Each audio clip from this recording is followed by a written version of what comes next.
Friends, gather round, for tonight we delve into the swirling vortex of absurdity that is American politics.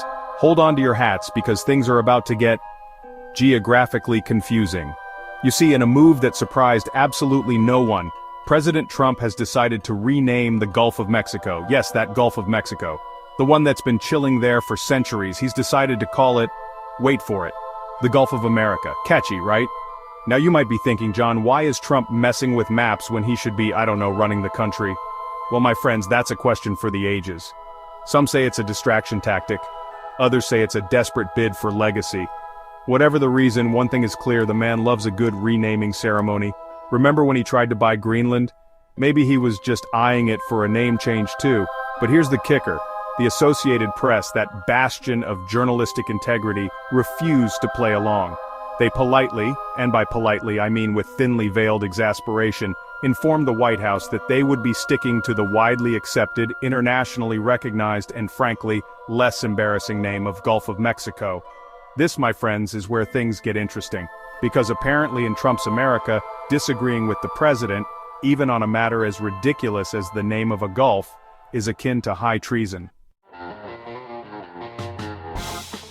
Now, you'd think that a rational, mature leader would respond to the AP's refusal with a shrug and a, well, you can't win them all. But this is Trump we're talking about, a man who measures his self-worth in Twitter, likes, and the length of his ties. So, naturally, the White House retaliated. And how did they choose to punish the AP for their journalistic audacity? Did they revoke their press credentials? Did they launch into a scathing Twitter tirade? No, my friends. They did something far more petty and, dare I say, hilarious. They barred AP reporters from attending events in the Oval Office and diplomatic reception room.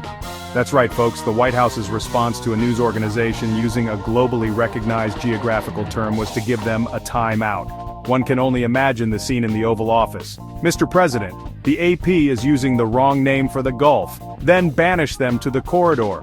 Let them feast their eyes on the framed photos of me shaking hands with world leaders. And the best part? The White House actually tried to justify this childish move. Press Secretary Caroline Leavitt, bless her heart, argued that access to the Oval Office is a privilege, not a right. Which, okay, technically true.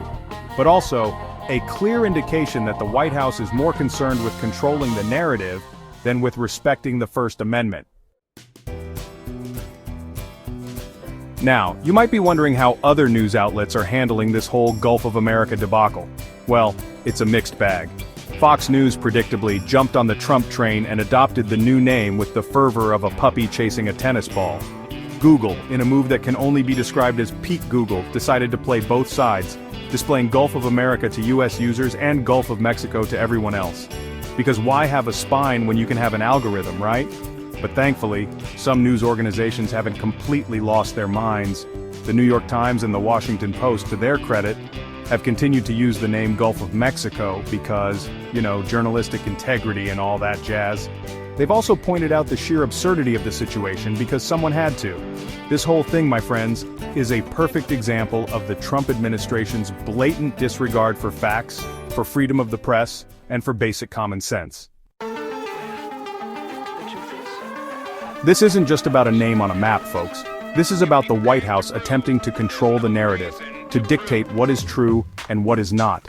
It's about punishing those who dare to question their authority, even on something as trivial as the name of a body of water. The AP ban, as ludicrous as it may seem, sets a dangerous precedent. It sends a chilling message to journalists: toe the line or face the consequences. And in an era where truth is already under attack, that's a terrifying thought.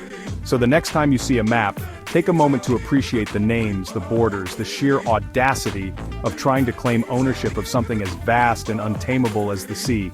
And remember, just because someone in power says it's so, doesn't make it true. Unless, of course, they're talking about the Gulf of America, because that's totally a thing now, right?